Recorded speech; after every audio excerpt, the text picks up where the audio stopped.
buenos días, Puerto Rico y el mundo. Soy Carmen Enit Acevedo y estamos en Bonita Radio. A esta hora, a las 11 de la mañana, también compartimos contenido con la red informativa. Estamos presentes en la radio tradicional puertorriqueña a través de la red desde el este de Puerto Rico, centro del país, el noroeste, hasta Aguadilla, Moca, Mayagüez. Todo lo que se le parezca a buen contenido noticioso está a través de las plataformas digitales de Bonita Radio hasta la red informativa. Y a esta hora vamos a hablar del gobernador de Puerto Rico y la poca paciencia que tiene a 2 meses, menos de 2 meses, de haber jurado ser gobernador de Puerto Rico, Pedro Pierluisi. Está hasta hablándole fuerte a los periodistas y bien jaquetón. Desde las conferencias de prensa, parece que el gobernador sabe algo que nosotros todavía no sabemos del todo, pero tiene mecha corta, como dirían en country. Vamos a hablar también de lo que está pasando en Rincón y en los casos criminales que tiene la policía de Puerto Rico. Entre ellas, un residente de Rincón, el oeste de Puerto Rico, que está acusado de una violación y está libre bajo fianza después de prestar $10,000 con un fiador. Vamos a hablar de Elba Aponte Santos y lo que no puede contestar sobre el protocolo que va a seguir la reapertura de las escuelas si hay un brote de COVID. Y también vamos a hablar de los presuntos implicados en el Telegram chat que no quieren ir contra los que se cuelan, cabilderos del Partido Nuevo Progresista que se cuelan en el proceso de vacunación, a pesar de que incluso los residentes de 65 años o más del centro de la isla tienen problemas para recibir la vacunación, pero quiere ir contra los maestros que están vacunados y que por alguna razón no quieren ir presencial a la escuela el próximo 1 de marzo. Pero antes vamos a hablar de bonitasradio.net, que allí usted puede donar a través de PayPal y tarjetas de crédito. Compartan para seguir haciendo nuestros contenidos virales. Vayan a bonitasradio.net, pero también pueden hacerlo a través de la aplicación móvil, ATH Móvil de la Fundación Periodismo 21. También enviar cheques o giros postales a la Fundación Periodismo Siglo XXI, PMB 284, P.O. Box 19400, San Juan, Puerto Rico, 00919-4000. Y como siempre, vayan también a todas nuestras redes sociales, incluida Instagram y Twitter. Nuestros auspiciadores, Buen Vecino Café, la Cooperativa Vega Alta y Abraham Rosa. Están todos por ahí. Estoy con las S hoy exageradas. Carmen Z, aquí estamos. Buen día, corillo de Bonita. Gracias, Carmen Z.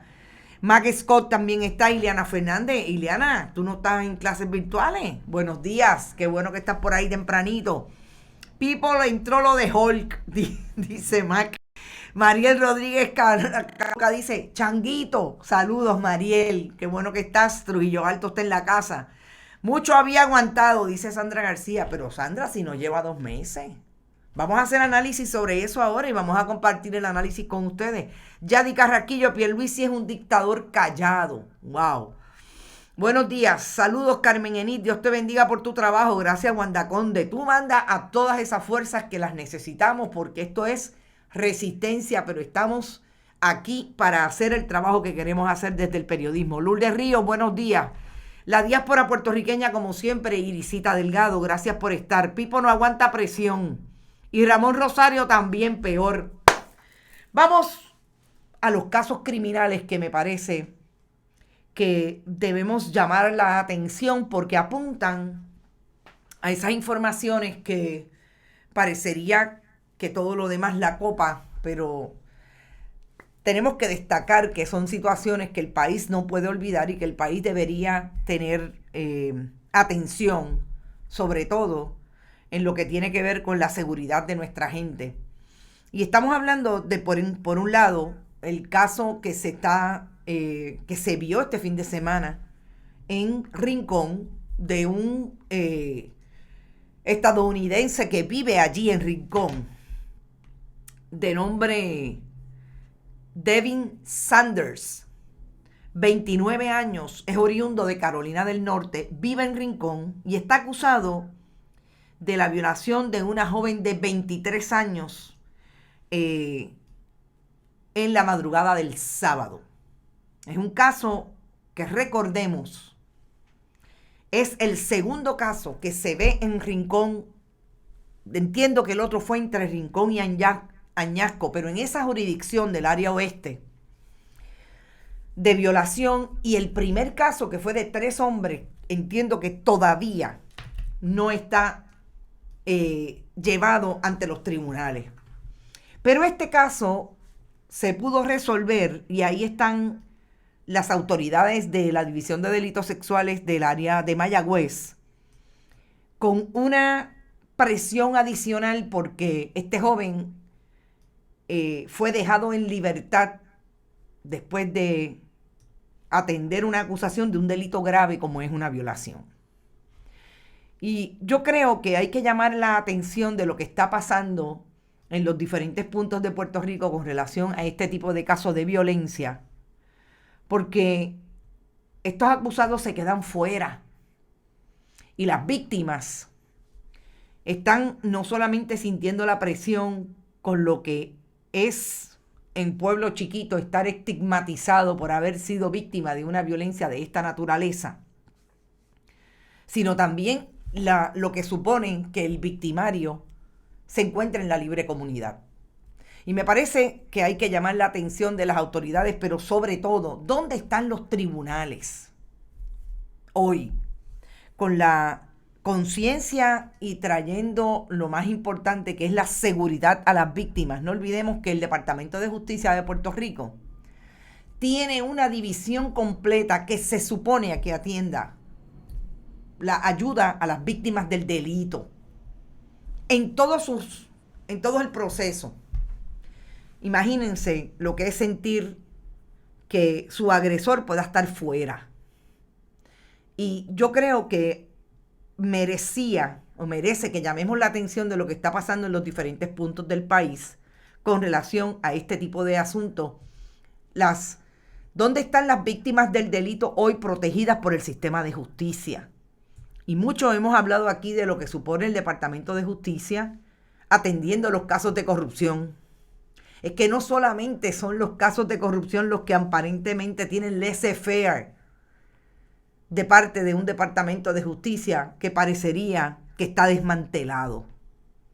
No solamente son los casos de corrupción, también son los casos de uno a uno la violencia que se está dando contra las mujeres, contra los diferentes sectores sociales, y que sabemos que hay unas poblaciones mucho más vulnerables que otras. Y ahí están las mujeres. Ahí están las mujeres hoy. Y con ese caso quiero empatar con lo que no se nos puede tampoco olvidar, que son las violencias que se dan contra las comunidades LGBTIQ o las comunidades de la diversidad sexual, y que ayer precisamente se contaba 1 año de que fue asesinada Alexa, la joven transgénero de Carolina, que viviendo en la calle fue asesinada después de una serie de eventos que se dan en una intervención en medio de una situación en un negocio de venta de comida rápida, y que llevó a por lo menos 2 hombres a acecharla donde ella solía pernoctar de noche y la asesinaron. Pues hoy hay una historia que establece que hay un convicto federal que puede ser el responsable de haber asesinado a Neulisa Luciano Ruiz, la joven transgénero conocida como Alexa, que fue precisamente hoy víctima. Realmente el acecho fue el 23, pero el 24 fue que encontraron su cadáver en horas de la madrugada, o sea, mañana,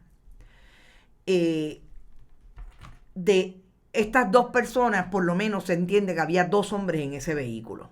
Ese hombre es conocido como Momia y supuestamente es un fugitivo federal. ¿Por qué yo quiero insistir en este caso hoy? Como también insisto en el caso de Rincón.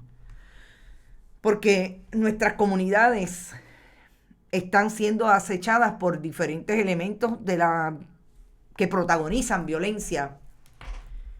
Y parecería que eso dejó de ser noticia. Y no es posible que deje de ser noticia. Nosotros tenemos que hacer hincapié en que aquí tiene que haber un sistema de fiscalización con relación a lo que están haciendo las autoridades en los diferentes sectores del país para atender el problema de la violencia. Sea la violencia contra las mujeres, que la hemos identificado como tal cuando hay que identificarla, sea la violencia contra la comunidad trans, y así como esas otras violencias que parecería que el país está acostumbrado a que no pase nada. Pues no, yo no creo que se deba normalizar. Yo creo que lo que hay que normalizar es la fiscalización para que siga el Estado asumiendo su responsabilidad de hacer lo que tiene que hacer con relación a mitigar estas violencias y sobre todo educarse en todos los sentidos. Fíjense cómo aquí se atraviesa lo que es el proceso educativo desde la perspectiva de género y cómo podemos cuestionar qué pasó con ese juez o esa jueza que no atendió el asunto de seguridad cuando estamos hablando de un residente de Rincón que es acusado de violación de una mujer que también vive en Rincón. Así es que volvemos. Dice Caribe May que no se escucha. Caribe, aquí y en el mundo entero se está escuchando. Espero que estés bien. Yani Moreno, buenos días y comparto. Gracias por eso. Bueno, de esa información, dice Mac Scott, Emanueli fue un analista de varios programas de radio y TV tradicionales. Sí lo fue. La impunidad reinando y el secretario de Justicia, ¿qué dice? No dice nada. El secretario del Departamento de Justicia no dice nada incluso de lo que está pasando en su Departamento de Justicia cuando mueven a la fiscal subsecretaria del Departamento de Justicia, Phoebe Isales Forsyth, a la división o a la Fiscalía de Distrito de Fajardo sin ninguna excusa. Y yo me cuestiono, ¿quién manda en el Departamento de Justicia? No se escucha, dice Wanda Conde. Nada, dice Domingo Emanueli. Ya se saben dónde están los tribunales con los extranjeros. Ya lo dijo el policía aquel. ¡Wow! Y eso es mucho decir, y me están hablando del caso de la turista que supuestamente agredió a una joven en silla de ruedas en el condado, y el policía le dijo a la joven que no podía ir a la fiscalía ni someter el caso porque los fiscales no querían acusar a los turistas. ¡Wow! Esa está dura, ¿verdad? Es importante que lo veamos en su contexto. Y gracias por traerlo como tal.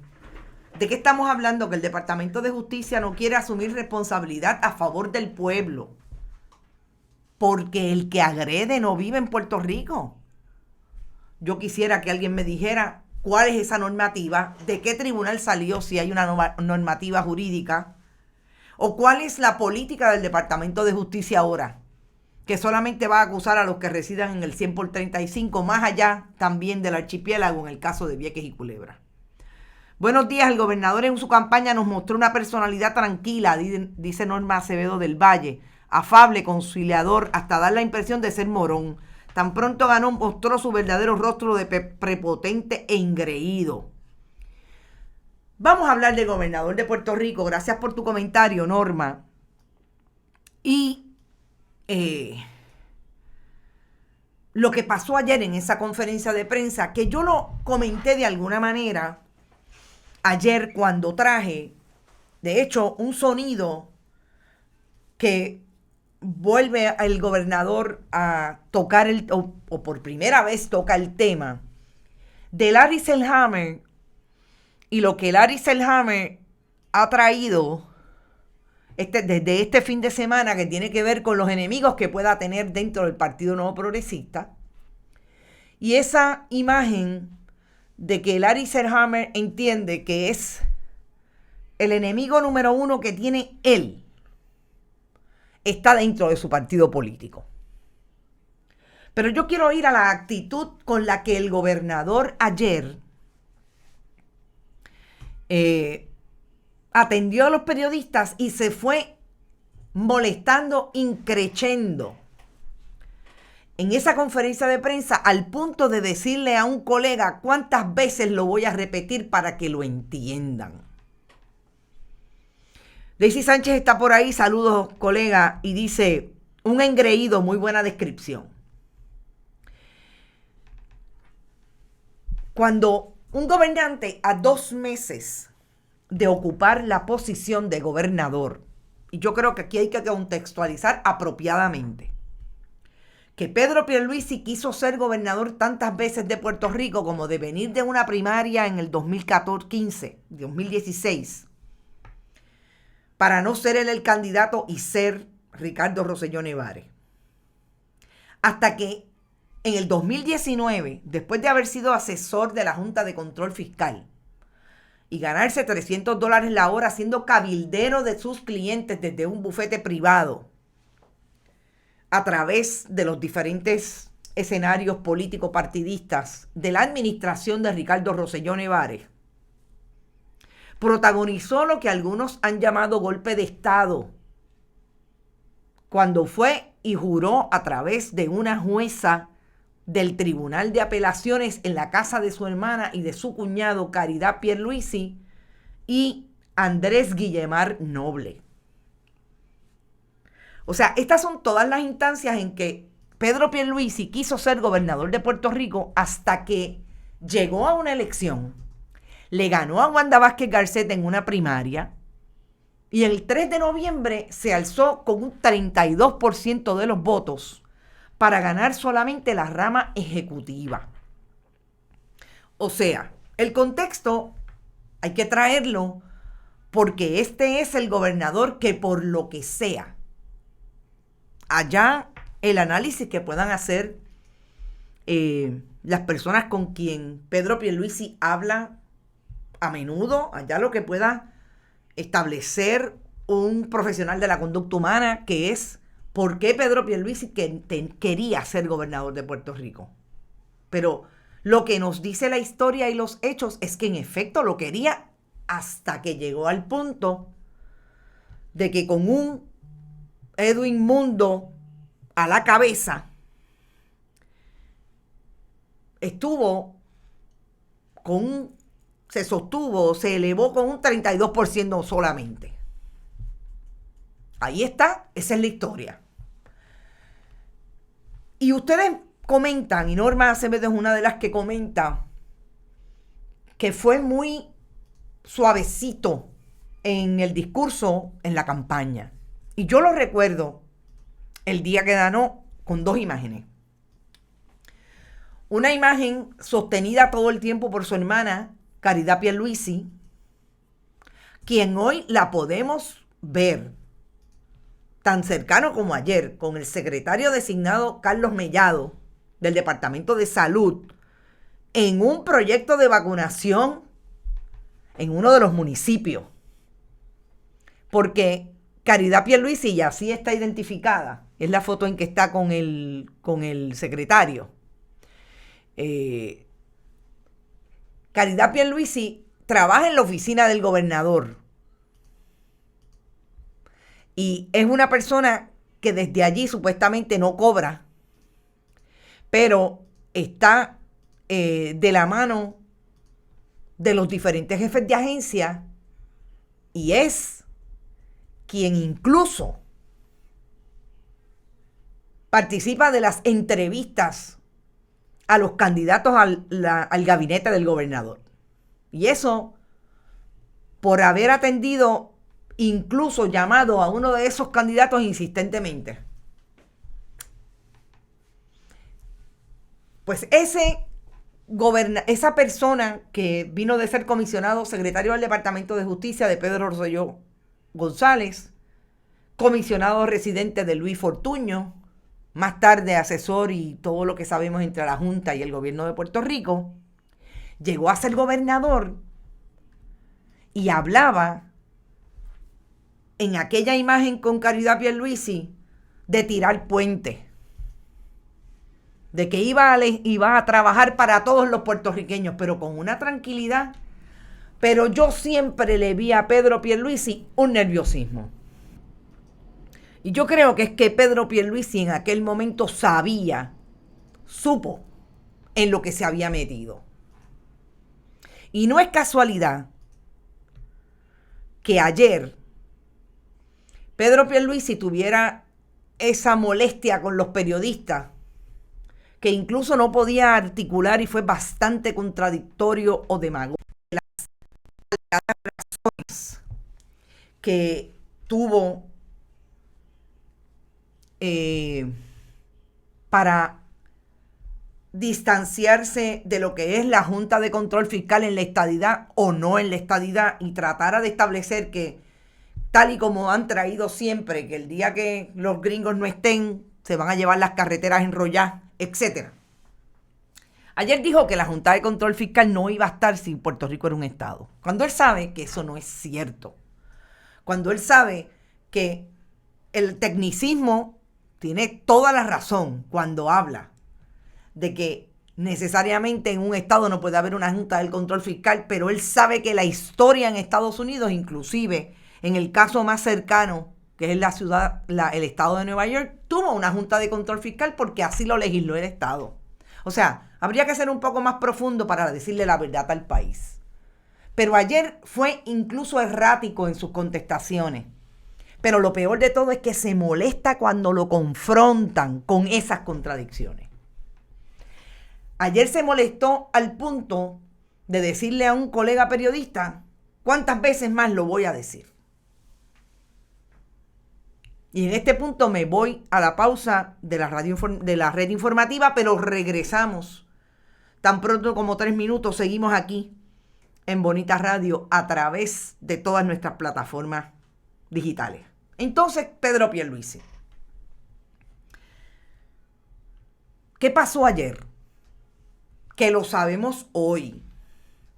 Que el gobernador de Puerto Rico sabía, porque se reunió con la Junta de Control Fiscal la semana pasada, que aparentemente las noticias no son buenas para lo que él pensaba, que como él era el que se iba a sentar con la Junta, él iba a convencer a la Junta de, por ejemplo, no llegar a acuerdos que le tocaran el sustento a los jubilados,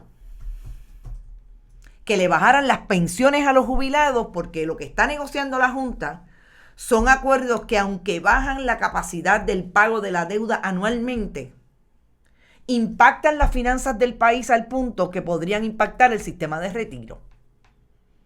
Y que lo que la Junta está planteando es no solamente que se suban servicios, aun cuando Luma diga lo contrario, es que el gobernador tiene que sacar hoy una información, las expresiones autorizadas sobre el acuerdo alcanzado por la Junta de Supervisión y Administración Financiera para Puerto Rico y un grupo de acreedores, diciendo, qué bueno que bajan el monto de la deuda. Pero,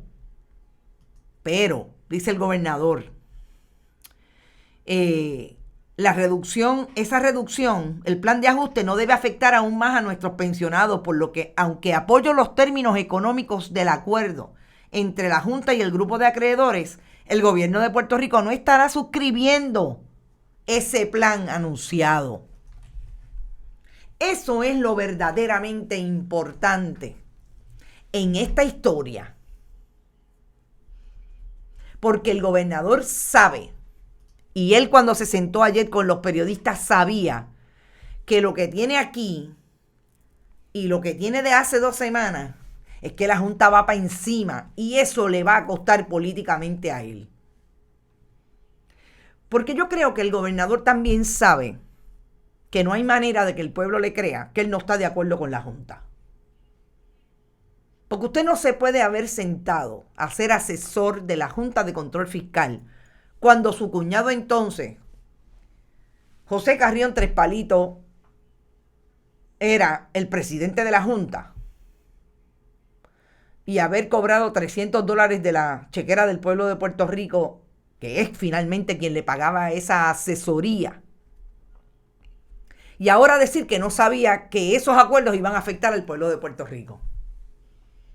Yo creo que eso es lo fundamental.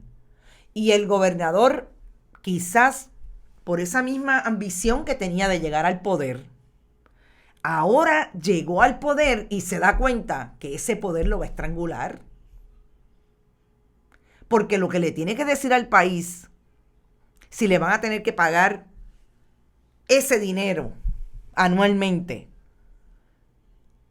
a la deuda, es que va a haber unos ajustes y va a acusar eso que él alegaba que no, que se iba a oponer. No, va a tener que acogerlo. Y regresamos de la pausa y estamos en Bonita Radio a través de la red informativa igualmente. Aquí en Esto es lo Último, Carmen Enit Acevedo les habla. O sea, aquello que dijo que no iba a tolerar, y ahora. Y en esta coyuntura yo recuerdo francamente que era la discusión que una vez tuvo el país, o tuvimos a nivel de el análisis público, de cuando confrontábamos o la discusión se daba alrededor de que Alexandra Lugaro decía que ya no iba a pagar la deuda. Que si ella era gobernadora, no iba a pagar la deuda. La pregunta es, en aquel momento la hicimos oportunamente, Alexandra Lugaro hubiera cogido a la cárcel. Obviamente es hipotética porque no llegó a ser la gobernadora. ¿Qué va a hacer Pedro Pierluisi? Se va a coger la cárcel porque le va a ordenar a los diferentes mecanismos financieros, ahora incluido el CFO, secretario del Departamento de Hacienda, que no pague la deuda. ¿Qué es lo que va a hacer? Eso es lo que tendrá al gobernador con la mecha corta. Tiene una conferencia de prensa en un rato, si no se está dando ahora mismo, de un grupo supuesto de corrupción, donde está también la oficina de ética. ¿Eso es lo que tendrá el gobernador en mecha corta? ¿O tendrá el gobernador con mecha corta el problema que tiene al interior del Partido Nuevo Progresista de que la gente está pidiendo a la cabeza de Larry Selhammer? Esos enemigos que Larry Selhammer dice que están claros que visten el mismo color de su equipo.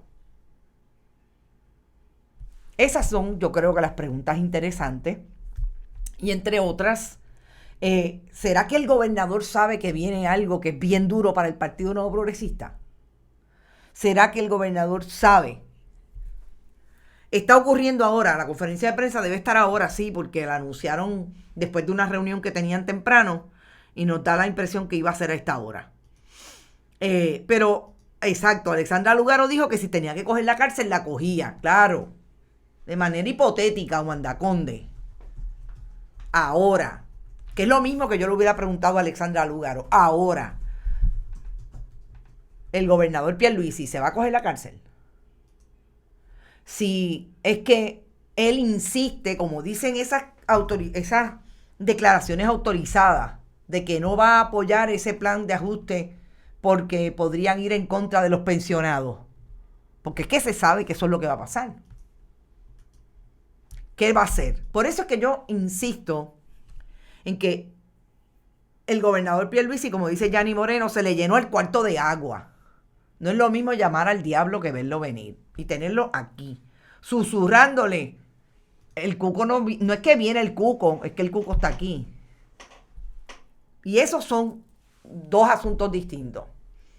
Y por otro lado, yo creo que también hay que contextualizar apropiadamente en esa guerra intestina que puede tener el Partido Nuevo Progresista, que no sé si vieron que ya salió de su retiro por divorcio Tomás Rivera Chats y está en una reunión con su caucus.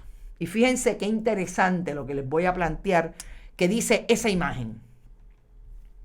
con ese caucus de la minoría del Partido Nuevo Progresista, nada más y nada menos que reunido con los rectores y el presidente de la Universidad de Puerto Rico. Y en esa foto que tienen ahí, verán con mascarilla de los gallitos al rector del recinto de Río Piedra sentado al lado de Haddock, el presidente Jorge Haddock Acevedo, y el rector del recinto de Río Piedra, Luis Ferrao, quien no tiene tiempo para contestarle preguntas a Bonita Radio. Así lo ha dejado saber su relacionista público, Mario Alegre. Y si se sienta con un caucus del Partido Nuevo Progresista a hablar de qué, del futuro de la Universidad de Puerto Rico. ¿De qué están hablando? De la propuesta de reforma, cuadrando con el PNP cuál es la defensa que van a hacer de la Universidad de Puerto Rico, cuál es la defensa que van a hacer de sus puestos. Y podemos diferir de la esencia, y para eso tendremos y vamos a hacer programas relacionados a lo que puede traer de bueno y puede traer de malo ese proyecto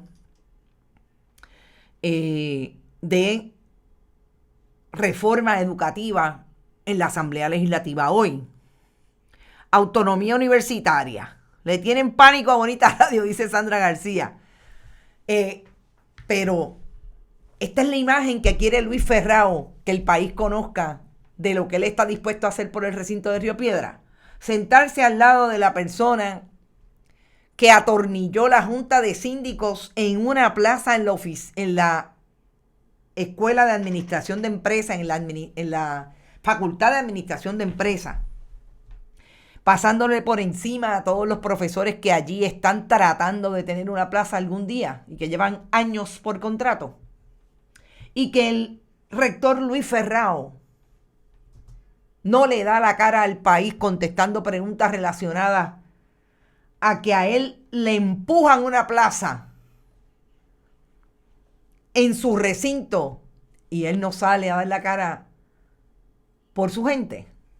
Yo creo que ahí está claro que llegó Tomás Rivera Chats. Pero entonces el contexto de lo que me parece habría que traer de lo que está pasando al interior del Partido Nuevo Progresista, que no es nuevo en ese partido. Fíjense quién salió a hablar en contra y a pedir la cabeza de Larry Selhammer en todo este asunto de que Larry Selhammer diga que la estadidad es un problema cuando tenemos un país quebrado. Esa definitivamente puede ser uno de los grandes problemas que tenga Pedro Pierluisi. ¿Y por qué su nerviosismo? Porque incluso en esta discusión no hemos visto a Jennifer González. Fíjense que el presidente del Senado del Partido Popular, José Luis Dalmau, le dio en la cara con un proyecto. Vamos a hacer valer la ley esa que ustedes aprobaron del referéndum. Pero está claro que si quieres cabilderos de la estadidad, te vas a ir a buscar los chavos del PNP para pagarlo.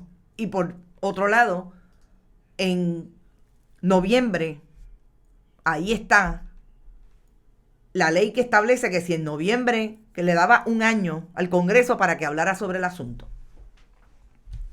Eso es una crisis para Pedro Pierluisi, además de los rollos que tiene con la Junta, además de los rollos que tiene de que no hay dinero y que están a punto de el gobierno de Estados Unidos de poner bajo sindicatura no solamente los fondos federales de educación, sino otros fondos relacionados.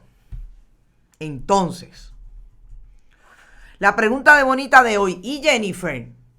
¿Alguien sabe dónde está Jennifer González? Yo le pregunto a nuestros internautas y radioescuchas, sobre todo del centro de la isla, ¿la han visto? Por allá por el centro, ¿han visto a Jennifer? Contéstenos, porque la verdad es que por acá no se escucha. ¿Quiénes salieron en contra? Qué interesante que haya salido públicamente a través de sus redes Zaida Cucuz Hernández. Porque si hay alguien que tiene cultura de saber lo que significa las guerras intestinas del PNP para tratar de detener a una persona con ambición, es Zaida Cucuz Hernández. Que en el 1996, el que fuera presidente del Senado de Puerto Rico, Roberto Resach Benítez. Antes popular y en otro momento PNP, y sabemos la trayectoria y de los fantasmas que tuvo, la monja que tuvo de fantasma allí en la legislatura de Puerto Rico, entre otras. Y elementos como Carlos Romero Barceló, que entonces era comisionado residente de Puerto Rico, le hicieron una campaña para detenerla en su intento de ser alcaldesa de San Juan, que lo menos que establecía en un pegadizo era no metas la pata en San Juan. Y eso fue una campaña que le hizo el PNP al interior de su partido a Zaida Cucuza Hernández. En el momento en que despuntaba y que se estaba distanciando, literalmente, porque así fue, de la corrupción que había en la Cámara de Representantes, representada, valga la redundancia, en aquel momento por Edison Mil Aldarondo y Freddy Valentín Acevedo. Y eso es tan interesante que hoy veamos en la figura de Larry Selhammer a una persona que está siendo atacada no por ese discrimen por razón de género y de diversidad sexual que se le utilizó en aquel momento a Zaida Cucuza Hernández para no dejarla crecer, sino por lo que parece que es el único reducto que le queda a ese partido para seguir tratando de asumir una posición de poder en el gobierno de Puerto Rico y el control de la vida, en ese sentido, política del país, que es la estadidad. Pero qué interesante que son los mismos elementos, los mismos detractores, viejo o nuevo liderato con las malas costumbres, pero sobre todo con los intereses personales y del partido por encima de los intereses del país, que yo creo que es lo que se supone que se mide en la democracia. Los intereses del país somos diversos, definitivamente no pensamos necesariamente igual, pero ¿qué es lo que le supone una mejor calidad de vida a todos los ciudadanos que viven en Puerto Rico? Este es el proyecto, vámonos todos por ahí. Eso se perdió. Y yo creo que en esa discusión que hay ahora mismo en el Partido Nuevo Progresista, es bien, bien importante que recordemos cuál es la historia y cómo vienen empatándose unos a otros, y si el país que votó el pasado 3 de noviembre va a seguir mirando esas viejas instancias, aun cuando sean jóvenes, porque pueden tener las mismas malas costumbres, en la vida pública. Y el país tiene que seguir cuestionándose todos los días si eso es lo que se quiere. Y para eso es que yo creo que están los contextos correctos, y para eso es que tenemos que traer, y el periodismo sobre todo lo trae siempre que le puede establecer. No se olviden de esto, por eso en Bonita decimos, ponlo en la nevera. Hay país, lo que no hay es gobierno. Dime quién sale a defenderte en momentos de crisis y sabremos el tipo de persona que eres, dice Ivonne de Los Ángeles. Saludos, Ivonne, desde Nueva York. Por ahí está Margarita López también. Sabemos que el PNP tiene la tendencia de difamar a los que son sus adversarios, no importa si son de su partido. Y eso es lo más interesante también, Iraida, gracias por tu comentario. Estrategia para no embarrarse, lo peor es que siempre le funciona.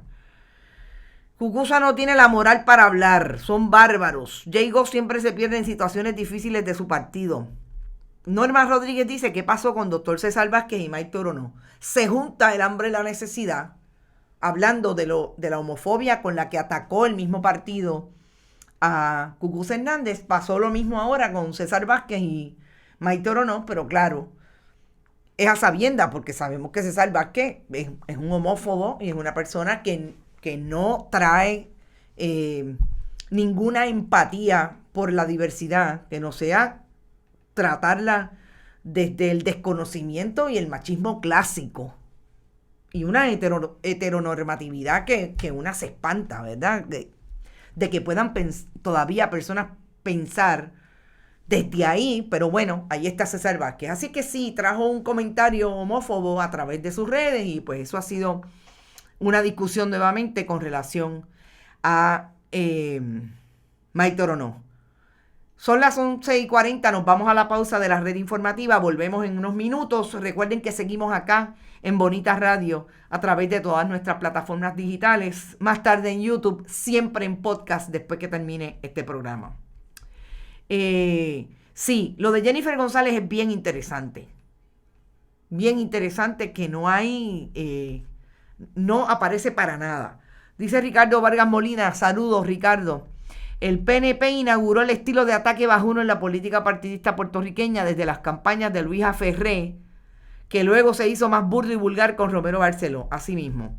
No tienen sustancia, tampoco. Pelús del alma.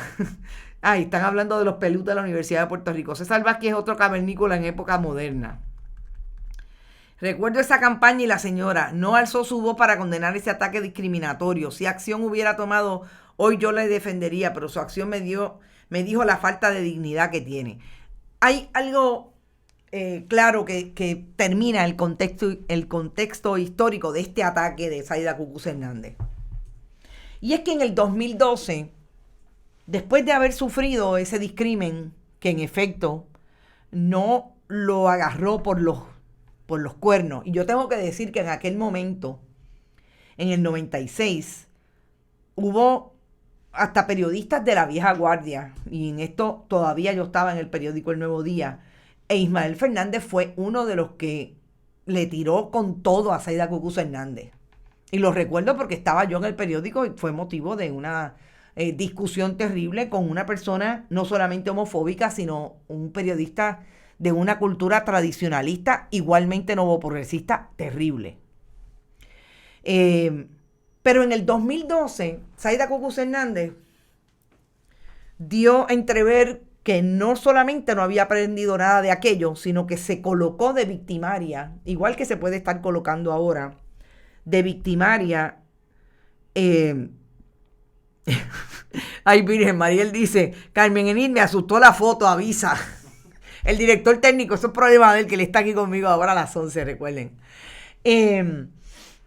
Se refiere Mariel a la foto de Zaida Cucuz Hernández.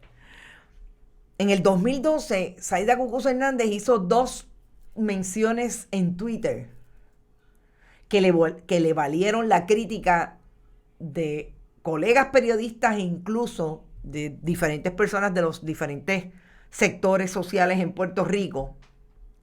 Y tuvo que ver con el llamado mono Yuyo al entonces candidato del Partido Popular a la comisaría residente, Cox Salomar, y llamar también monos que comen bananas tanto a Michelle Obama como al presidente de los Estados Unidos, Barack Obama. Así que se colocan finalmente en el extremo de ser victimarios, en este caso por razón de raza. Y una se cuestiona, y ahora sí regresamos de la pausa, con este cuestionamiento puntual de si el país tiene que mirar, en efecto, de lo que se trata estas guerras intestinas y si le están sacando lo mejor o lo peor a los representantes del pueblo, que en este caso son los políticos. Y ahí está, como una cuestión de hecho, lo que ha sido una posición de víctima en un momento de Zaida Cucuz Hernández dentro de esas esferas de su partido por los ataques homofóbicos de las que fue víctima en el 96, pero ella se colocó de victimaria, en este caso racista, contra 2 personas de raza negra que estaban aspirando a posiciones políticas, uno de los cuales ya era presidente de los Estados Unidos. Entonces volvemos. Esas son las imágenes y los imaginarios de la política puertorriqueña que representan al país. Pues después de noviembre del 2020, yo creo que el país tiene una escena pluralista, por lo menos a nivel legislativo, que le dio muy poca ventaja al Ejecutivo desde donde está hoy con un 32% en ese partido, que parecería que los cimientos de esa representatividad se están moviendo. Y yo decía hace un rato en una conversación con una persona antes de empezar este programa que yo tengo esperanzas en que el país pueda seguir consumiendo información que le dé la oportunidad de llegar a la conclusión de que el país tiene que ser mejor y que la representatividad de sus políticos y las personas que están en la esfera pública tiene no necesariamente que tener más balance, que tiene que tener la oportunidad de tener más diversidad y más respeto a la institucionalidad y sobre todo al país todo, que realmente es al que se deben servir los políticos. Cucuzo es de la vieja escuela de Dávila Colón. Uy, me pasa lo mismo cuando ponen la foto de Johnny Méndez. Dice Irisita Delgado, ustedes son terribles. Carlos Pagán, no sean homófobos, pero dejen de ser racistas, parece que dijera Cucuza. Exactamente, Carlos. Esa es la contradicción y eso es lo que a mí me parece que es terrible. Ismael Fernández, que donde esté allá abajo no se esté mojando. A Jennifer no le importa un bledo Puerto Rico. Ella está en esa posición para su beneficio. Cualquiera que sea le está sacando, puede mencionar viajes, fotografiarse con el presidente, hacer creer que se consiguen fondos para mantener la plaza, etcétera. Dice Sandra García. Superficiales, ignorantes, con poder y actitudes indeseables, dice Ingrid Vázquez. Es parte de lo que definitivamente tenemos que seguir mirando. Entonces, Elba Aponte Santos tiene 2 issues nuevos. Elba Aponte Santos, designada secretaria del Departamento de Educación. Ustedes saben que, por un lado, se presenta el pasado viernes o insiste el gobernador en que quiere abrir las escuelas, pero no dan finalmente cuáles son las escuelas que podrían estar abiertas el próximo lunes, a 6 días del evento. Pero entonces ayer nos dice que no van a haber clases necesariamente. O sea, esto es todas las contradicciones, todos los traspiés que ha tenido ese proceso. Pero hoy, Elba Aponte Santos no pudo contestar preguntas sobre el protocolo que va a seguir el Departamento de Educación para atender una crisis si hay un brote. El protocolo está establecido muy claro, dice que si tenemos 2 casos en un salón, entonces ahí se cierra el salón. Si me permite, dame un momento. Le dijo al que la estaba entrevistando porque no podía seguir contestando el protocolo. Lo único que puede decir Elba Aponte Santos es que si hay 2 casos, se cierra el salón. ¿Cómo es? Pero no que en la semana pasada, el viernes, Fabiola López Cruz y el secretario designado de la misma administración gubernamental ejecutivo designado por el mismo gobernador Pedro Pierluisi y Carlos Mellado presentó un protocolo de 58 páginas con relación a la apertura de las escuelas. Claro, el protocolo de salud tiene un problema fundamental que parece que no está encontrado con la agencia que se supone que lo implemente, que es el Departamento de Educación.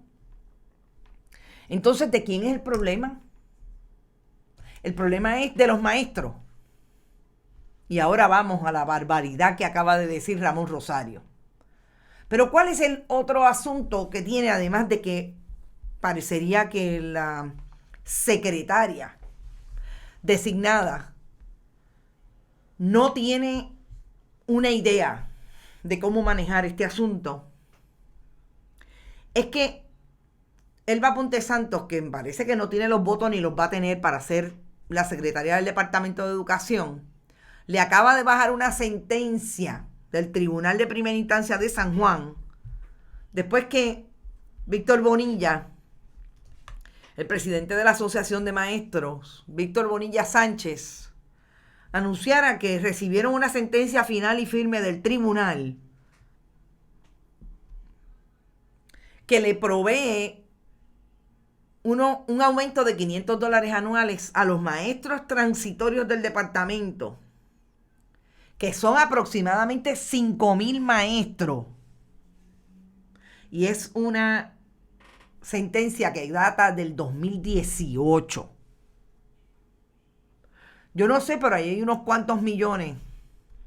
¿No serán estas noticias las que no solamente tienen molesto al gobernador, sino que él sabe que no hay cama para tanta gente y que todo esto que le viene para encima son decisiones que él va a tener que tomar?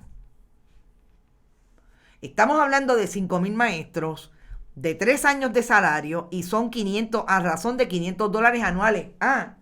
Y que es, me tienes que pagar lo que me debes, pero es prospectivo, eso impacta. Esa sentencia impacta el presupuesto del departamento en nómina. Porque ellos dijeron que no iban a votar a maestros transitorios. Si le dan el aumento, les impacta el presupuesto. Y si los votan, les impacta lo que a ellos les preocupa que les impacte. Que es que están votando gente a pesar de la crisis que tiene el país, sobre todo en el área de educación. Y ellos dijeron que no iban a votar a nadie. Y ellos dijeron y han dicho que van a retar a la Junta en todas las decisiones que afecten la calidad de vida de los trabajadores. Pero no dicen nada de la reforma laboral. Tienen un grave problema que ya la legislatura pluralista ha dicho, sobre todo por voz de los representantes de Victoria Ciudadana, que van a ir con un proyecto, y el PIB, con un proyecto para eliminar la reforma laboral, que sabemos que lo que vino fue a encarecer la calidad de vida de los trabajadores, incluidos los de la esfera privada, porque el problema que tiene tanto Manolo Sidre como Pedro Pierluisi cuando hablan de proponer el desarrollo económico de Puerto Rico es que se olvidaron de los trabajadores, como si el desarrollo económico fueran las computadoras. Si usted no tiene trabajadores bien pagos, como solía tener una propuesta laboral a base de las luchas y las reivindicaciones que los diferentes sistemas de trabajadores y sindicatos han logrado, tanto en la esfera pública como en la esfera privada, porque no fue que se lo regaló el gobierno de Puerto Rico. O sea, se olvidaron de eso y ahora hablan de que no va a pasar nada. Pues ese es el problema que tiene la secretaria, además, que puede ser un problema que le rebote, que es un problema que le rebota al gobernador. Y finalmente vamos con Ramón Rosario, que incide en este tema de la educación. Ramón Rosario ha dicho con la boca de comer, como diría mi amiga y colega periodista Laura Candela, que los maestros que hayan sido vacunados y que no estén en las edades de 65 años o más, que son los que se pueden vacunar en esta fase, estos maestros que se van a coger a la licencia sin sueldo, o sea que no van a ir presencialmente a la escuela, que son cientos según la Asociación de Maestros, y se pregunta a sí mismo, ¿se vacunaron? Porque si se vacunaron y no están en las edades de 65 años o más, merecen que los refieran al Departamento de Justicia. Eso está diciendo Ramón Rosario. Aquel muchacho que era el secretario de Asuntos Públicos de Ricardo Rosselló Nevares y que además de ser el secretario de Asuntos Públicos participó del Telegram Chat, era de los que se sentaba a dilucidar a quién debían cortarle la cabeza a través de los medios tradicionales y de las personas que ellos supuestamente tenían en los medios para colar su mensaje. Esto fue esta mañana en uno de esos medios tradicionales. Un miembro del cuerpo de analistas del Partido Nuevo Progresista al servicio del análisis de noticias en un medio tradicional. Pues yo quiero que ustedes sepan que un personaje de entretenimiento que da noticias en otra estación tradicional hizo exactamente lo propio, cuestionándole al presidente de la Asociación de Maestros y asumiendo el discurso que hasta cierto punto asumió el gobernador cuando cuestionó dónde estaban los maestros, como si los maestros en este año de pandemia no hubieran dado clases virtuales. Es decir, ¿cómo es que vemos el mismo discurso de un ex funcionario de la administración, Ricardo Rosselló Nevares, en otra estación? Díganme si eso no está orquestado. Nuestros muchachos están de frente al análisis que queremos que le repitan al país. Ustedes saben lo que es decirle al país que los maestros de Puerto Rico merecen ser referidos al Departamento de Justicia. Los maestros que han estado un año, a pesar de que el sistema no les dio las herramientas para trabajar virtual, no solamente lo hicieron. Yo los veo en la escuelita Roosevelt. En este año de pandemia los he visto haciendo guardia en el portón esperando a los padres y a las madres que no tienen internet para ellos poder entregarle los trabajos de sus hijos.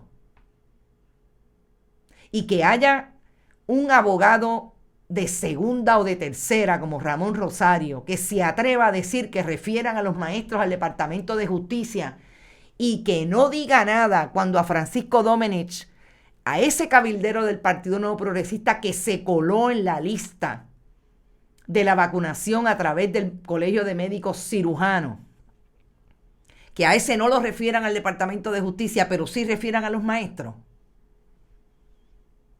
Yo no sé cómo llamarlo.